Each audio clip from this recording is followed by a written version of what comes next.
kulan wacan wanaagsan qaybta wadana la xirta halkan waa dunida 24 marar ba ka dhageystaan wararka caalamka iyo dhacdooyinka noocyadooda kala duwan. Waxaan ku soo qaadan doonaa doorashada dalka Mareykanka oo maanta bilaabatay. Waxaan kaloo ku soo qaadan doonaa Axmed Madoobe oo doorasho qabsanaya oo meer cusubna soo saaray. Waxaan kaloo ku soo qaadan doonaa dowladda Itoobiya oo la sheegay in markaasi ay ka calaacalayso hubka faraha badan ee dowladdu Soomaaliya ay la soo degayso. Xasan Sheekh Maxamuud oo gaaray dalka Jarmalka waa asagu markaasi casuumaad ka helay ra'iisul wasaaraha dalka Jarmalka. barnaamijyadaas ayaan ku falqayn doonaa barnaamij shirgaray meel fogna gaarsiiya. Waxaan ku hormaraynaa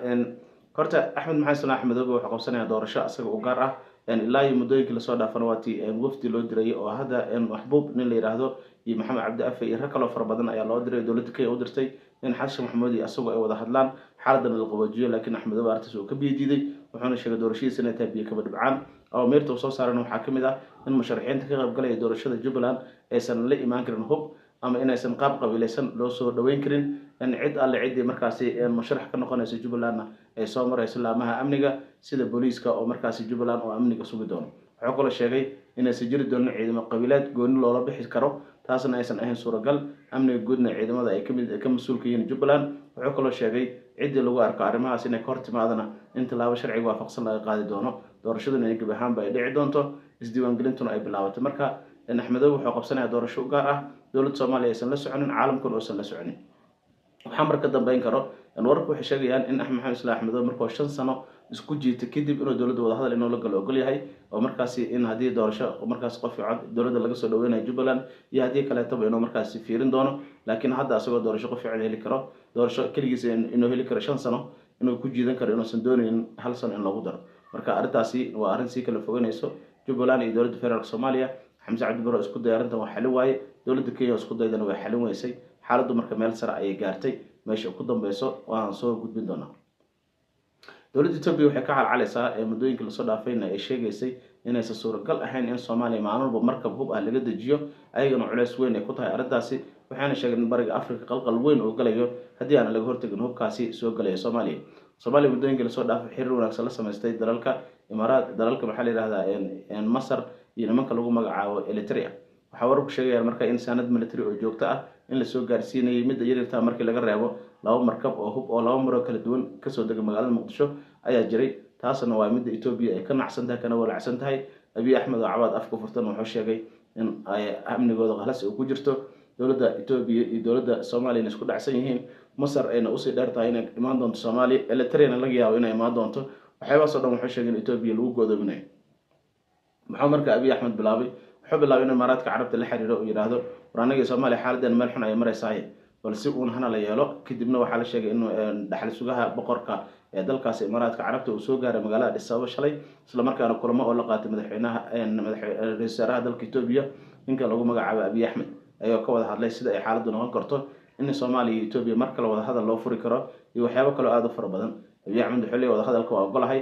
bal dagaalka iyo xiisadda hala joojiyo taasna dee suuragal inay noqon doonto lama oga sababta madaxweynaha Soomaaliya Xasan Maxamuud wuxuu sheegay in Itoobiya mar kale hor fariisan doonin ama inay xitaa wada hadal uusan dhex mari karin labadooda maadaama ay markaas kala fogaadeen arrinta Musabbix oo la galay MOU-ga taasna aysan suuragal ahayn. Marka Imaaraadka Carabta wuxuu leeyahay waxa isku dayi doonaa inaan labada qolo dhexdhexaadino inkastoo dhinac u jeero qof walba ay og tahay. Xasan Sheekh wuxuu sheegay inaanan la kulmi doonin qof Imaaraadka Carabta ka socdo ilaa Abiy Ahmed ay ka ogoleysiyaan inuu heshiiska badda ka laabto haddii taas aan laga laabanaynin ma jirto wada hadal kale oo dhex mari kara Soomaaliya iyo Itoobiya. taas marka wuxuu ku hormaray boqorka dhaxal sugaha ee markaasi dalka Imaaraadka Carabta wuxuu ku hormaray Abiy Ahmed asagoo markaasi sheegay in markaa kulamo ay la qaateen xalay ilaa maanta Abiy Ahmed ilaa hadda waxa laga dhicin lahayd inuu ka tanaasulo badda Soomaaliyeed isla markaana si wanaagsan oo wada sax ah uu wax ku raasado. heshiiska Musabbix oo la galay inuu burburiyo ayuu diidan yahay wuxuuna ku adkeysanayaa in heshiiskaasi sii jiri doono in waqti oo markaasi ay noqotona in markaasi la dhameystiri doono. muddo usbuuc ayaa ka dhiman doorashada Somaliland sida daraaddeed hadduu Cabdiraxmaan Cirro ku soo baxo uma badna heshiiskan inuu sii socon doono dadkuna waxay leeyihiin ma dhici doonto in heshiiskan oo muddo iska sii socdo sababtuna waxay tahay haddii Cabdiraxmaan Cirro soo laabto wuxuu dhihi karaa heshiiskaasi xukuumadda igu horeysa gashay wuuna burburay mana dhaqan galin intaas kaliya ku filan. marka Abiy Ahmed wuxuu ka shakisan yahay in Cabdiraxmaan Cirro oo ka noqdo madaxweyne Somaliland wuxuu leeyahay marka heshiiska inaan ka laabto iyadoo weli aan la xaqiijinin cidda soo baxaysa iyo cidda kale inuusan suuragal ahayn taasna waa mid hadda lagu si kala fogaanayo dowladda Soomaaliya asoo ku si kala fogaanayo. dhan kale haddii dalka Mareykanka waxaa ka bilaabatay doorashada markaasi in la doonayo in madaxweyne markaasi uu ku helo dalka Mareykanka laba madaxweyne oo aan tabar badan lahayn ayaa tartamaya laakiin labada madaxweyne ee markaasi toos u tartamaya ee tabarta leh oo markaasi aad loo dhahayo waa ayaga tartanka ugu weyn dhexmari karo waa Kamala Harris iyo ninka lagu magacaabo Donald Trump waxaa la sheegay in labadooduba markaasi codeyntooda ay bilaabatay gobol aad u fara badan ee markaasi ay doonayaan California iyo waxaa la yiraahdaa Ohio iyo meelo kale ay markaasi doorashada ka bilaabatay gobolada kale dalka Mareykanka ilaa 52 gobol ay doorashada ka dhici doontaa wararkan waxay sheegayaan in xisbiga dimuqraadiga iyo republicanka ay markaasi tartan aad u weyn oo ka dhaxeeyo walow dadka qaar ay aaminsan yihiin in dowladda Mareykanka ay dooran doonto Donald Trump waa markii ugu horeysay 60 madaxweyne maxaa yiraahdaa 60 doorasho oo markaas ka dhacay dalka Mareykanka in markaasi ay haweeney u tartanto isla markaana ay la tartanto ninka la yiraahdo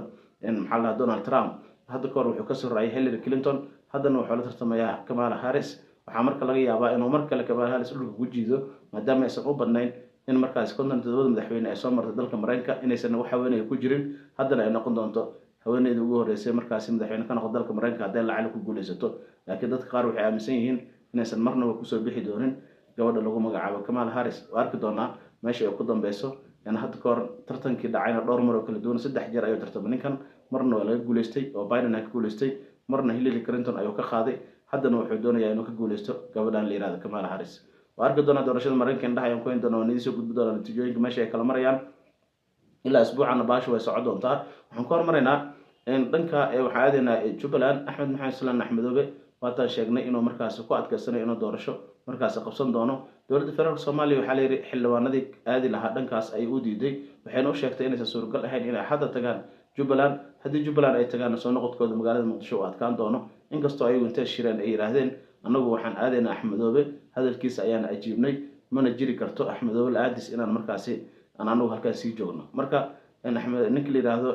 Xasan Sheekh Maxamuud dalka uu ka maqan yahay aadan madoobe ayaa ku adkaysanay inaysan aadin halkaasi walow laga yaabo in khilaafka uu sii kordhiyo waxaan warku sheegnay xildhibaanada marka hore Nairobi aadi doonaan kadibna ay kasii aadi doonaan Jubbaland taasna waxay keenaysaa arrin kale oo halisteeda leh waa arki doonaa bal meesha ku dambeeyay xildhibaanadaasi madaxweynaha Soomaaliya Xasan Sheekh Maxamuud wuxuu ku sugan yahay dalka Jarmalka isagoo la sheegay in ra'iisul wasaaraha dalkaasi caasimada uu ka helay kulamo ayuu la qaadan doonaa waxyaabo badan ay dowladda Jarmalka iyo dowladda Soomaaliya isdhaafsan doonaan xagga amniga iyo la dagaalanka kooxaha ka dagaalama Soomaaliya iyo sidii markaasi dowladaha Jarmalka iyo Soomaaliya xiriirkooda soo celin lahayn ayaa laga wada hadlayaa hadda Soomaaliya waxaa leeyahay waxa caalamka oo dhan ay indhaha ku hayo si ay markaasi xiriir wanaagsan ula sameystaan wadamo fara badan ay waxay leeyihiin Soomaaliya markan way dahan tahay waxaana jiro in markaasi wax soo saarkooda iyo markaasi shidaal qodida iyo waxyaabo kale in markaasi laga wada hadli karo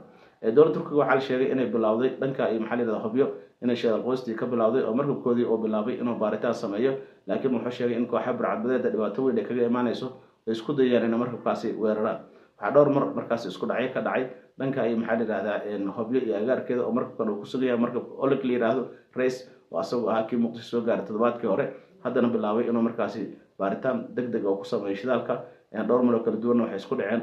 burcadbadeed oo iyagu isku dayayeen markabka afduubtaan xaaladdu ma sahlano meesha ku dambaysa halka ay ugu soo gudbin doonaa barnaamij shirkada meel fog gaarsiiya inta barnaamijka bilaashada ku doono fi amaan